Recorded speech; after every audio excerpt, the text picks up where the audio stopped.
ಬಿಡದಿ ಟೌನ್ಶಿಪ್ಗೆ ಪ್ರಧಾನಿ ನರೇಂದ್ರ ಮೋದಿ ಅವರು ಮೆಚ್ಚುಗೆ ವ್ಯಕ್ತಪಡಿಸಿದ್ದಾರೆ ಅಂತ ಹೇಳಿ ಮುಖ್ಯಮಂತ್ರಿ ಡಿಕೆ ಶಿವಕುಮಾರ್ ಅವರು ಹೇಳಿಕೆಯನ್ನು ಕೊಟ್ಟಿದ್ರು. ಸಿಎಂ ಡಿಕೆ ಶಿವಕುಮಾರ್ ಅವರ ಹೇಳಿಕೆಗೆ ಕೇಂದ್ರ ಸಚಿವ ಕುಮಾರಸ್ವಾಮಿ ಅವರು ತಿರುಗೇಟನ್ನು ಕೊಟ್ಟಿದ್ದಾರೆ. ದೊಡ್ಡ ಮಟ್ಟದಲ್ಲಿ ಆಕ್ರೋಶವನ್ನು ವ್ಯಕ್ತಪಡಿಸುವ ಕೆಲಸವನ್ನು ಕೂಡ ಕೇಂದ್ರ ಸಚಿವ ಎಚ್.ಡಿ. ಕುಮಾರಸ್ವಾಮಿ ಅವರು ಮಾಡಿದ್ದಾರೆ. ಗುಜರಾತ್ನಲ್ಲಿ ಡ್ರೈಲ್ಯಾಂಡ್ ಕಡೆ ಟೌನ್ಶಿಪ್ ಮಾಡಿರೋದು, ಏನನ್ನೂ ಬೆಳೆಯೋಕ್ ಆಗದೆ ಇರುವಂತ ಜಾಗದಲ್ಲಿ ಅಲ್ಲಿ ಟೌನ್ಶಿಪ್ ಮಾಡಿದ್ದಾರೆ.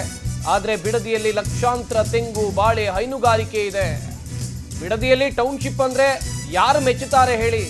ಇದೊಂದು ದುಡ್ಡು ಮಾಡುವ ಸ್ಕೀಮ್ ಅಂತೇಳಿ ಕೇಂದ್ರ ಸಚಿವ ಎಚ್.ಡಿ. ಕುಮಾರಸ್ವಾಮಿ ಅವರು ಮುಖ್ಯಮಂತ್ರಿ ಡಿಕೆ ಶಿವಕುಮಾರ್ ವಿರುದ್ಧ ಆಕ್ರೋಶವನ್ನ ವ್ಯಕ್ತಪಡಿಸಿದ್ದಾರೆ. ಇವತ್ತು ಇದಿಡಿ ಏನು ಮಾಡಲಿಕ್ಕೆ ಹೊರಟಿರ್ತಕ್ಕಂಥದ್ದಕ್ಕೆ ಏನು ನೋಡಿದೆ ನಿನ್ನೆ ಮಾಧ್ಯಮದ ಸ್ನೇಹಿತರ ಮುಂದೆ ನರೇಂದ್ರ ಮೋದಿ ಅವರೇ ಮೆಚ್ಚುಗೆ ವ್ಯಕ್ತಪಡಿಸಿದ್ದಾರೆ. ಟೌನ್ಶಿಪ್ ಮಾಡೋದಕ್ಕೆ ತುಂಬಾ ಚೆನ್ನಾಗಿ ಮಾಡ್ತಾ ಇದೆಯಾ, ಮಾಡು ಅಂತ ಹೇಳಿದ್ದಾರೆ ಅಂತಕ್ಕಂಥ ಪದ ಏನ್ ಬಳಸಿದ್ದಾರೆ.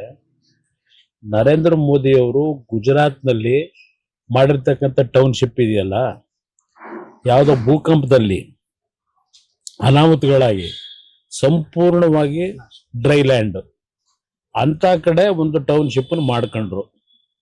ಅದು ಮಾಡ್ಕೊಂಡು ಅದರ ಜೊತೆಗೆ ಅವರು ಹೆಚ್ಚಿನ ಆಸಕ್ತಿ ವಹಿಸಿ ಕೇಂದ್ರದ ಪ್ರಧಾನಮಂತ್ರಿಗಳಾದ ಮೇಲೂ ಆ ಒಂದು ಟೌನ್ಶಿಪ್ಗಳಿಗೆ ಎಲ್ಲರೂ ಬರ್ತಕ್ಕಂಥ ರೀತಿಯಲ್ಲಿ ಅವ್ರದ್ದೇ ಆದಂಥ ಕಾರ್ಯಕ್ರಮ ಹಾಕಿ ಅಲ್ಲಿ ಡೆವಲಪ್ಮೆಂಟ್ ನಡೀತಾ ಇದೆ. ಒಂದು ಡೊಲೇರಾ ಅಂತ ಹೇಳಿ ಒಂದು ಭಾಗದಲ್ಲಿ ಅದರಲ್ಲಿ ಏನು ಬೆಳೀಲಿಕ್ಕೆ ಸಾಧ್ಯ ಇಲ್ಲದೆ ಇಲ್ಲ ಅಂತ ಭಾಗದಲ್ಲಿ ಟೌನ್ಶಿಪ್ ಮಾಡಿದ್ದಾರೆ, ಗಿಫ್ಟ್ ಸಿಟಿ ಮಾಡಿದ್ದಾರೆ, ಎಲ್ಲ ಇದೆ, ಒಪ್ಕೋತೀನಿ.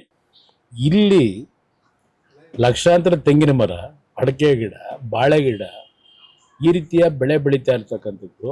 ಅದರ ಜೊತೆಗೆ ಹೈನುಗಾರಿಕೆ ಇವತ್ತು 6 ಲಕ್ಷಕ್ಕೂ ಹೆಚ್ಚಿನ ಲೀಟರ್ ಹಾಲು ಉತ್ಪಾದನೆ ಮಾಡ್ತಾ ಇರತಕ್ಕಂಥ ಭಾಗದಲ್ಲಿ ಈಗ ನಾನು ಟೌನ್ಶಿಪ್ ಮಾಡ್ತೀನಿ ಅಂದರೆ ಯಾರಾದರೂ ಅದನ್ನು ಮೆಚ್ಕೋತಾರ?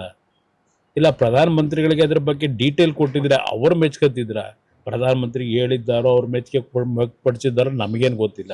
ಅವಿಬ್ರು ಒನ್ ಮಾತಾಡ್ಕೊಂಡು ಬಂದಿದ್ದಾರೆ. ಇದರಲ್ಲಿ ಸಂಶಯನೇ ಇಲ್ಲ, ಅವರೇ ಹೇಳಿದ್ದಾರೆ.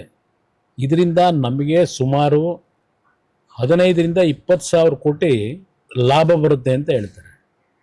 ಇಲ್ಲಿ ಯಾವುದಾದ್ರೂ ಒಂದು ಯೋಜನೆ ಲಾಭಕ್ಕೆ ಮಾಡೋದಲ್ಲ, ಸರ್ಕಾರ ಮಾಡ್ತಕ್ಕಂಥದ್ದು. ಅದರಿಂದ ಜನರಿಗೆ ಎಷ್ಟರ ಮಟ್ಟಿಗೆ ಅದು ಉಪಯೋಗ ಆಗ್ತದೆ, ಅದು ಮುಂದಿನ ರಾಜ್ಯದ ಅಭಿವೃದ್ಧಿಗೆ ಯಾವ ರೀತಿ ಉಪಯೋಗ ಆಗ್ತದೆ ಅದು ಮುಖ್ಯ. ಇಲ್ಲಿ ಯಾವುದೋ ಒಂದು ಲಾಭ ಮಾಡಲಿಕ್ಕೆ ರೈತರ ಭೂಮಿನ ಇವತ್ತು ಒಕ್ಕಲೆಬ್ಸಿ ಅದರಲ್ಲಿ